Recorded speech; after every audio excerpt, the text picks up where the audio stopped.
মা, একটু তৃষ্ণার জল পাওয়া যাবে? কে আপনি? কোথা থেকে এসেছেন? আমি গোপাল, কৃষ্ণের যেখানে জন্ম হয়েছিল আমি সেখান থেকেই আসছি। আরে বাবা, আপনি তো পবিত্র পুরুষ, আপনাকে সেবা করাই তো আমার কাজ।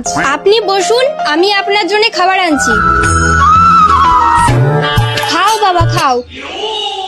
বউ, এদিকে একটু শোনো তো। কি হয়েছে, ডাকলে কেন? আরে তুমি কাকে যত্ন করছো? তুমি জানো ওকে? কেন, কে ও? আরে ও তো গরুচোর গোপাল, চুরির দায়ে আলিপুর জেলে 6 মাস আটকে ছিল। তাই নাকি? তোমার নাম কি গোপাল? তুমি গরু চুরির অপরাধে 6 মাস জেলে ছিলে? হ্যাঁ। তাহলে তুমি আমাকে মিথ্যে কথা বললে কেন? কৃষ্ণ যেখানে জন্ম হয়েছে সেখান থেকে এসছো। মিথ্যা বলবো কেন আপনাকে? সত্যি যেটা সেটাই বলেছি। মানে আগে ছিল কংসের কারাগার, যেখানে কৃষ্ণের জন্ম হয়েছিল। আর এই কংসের কারাগার নাম পাল্টে এখন হয়েছে আলিপুর জেল, আর আমি সেখানেই ছিলাম।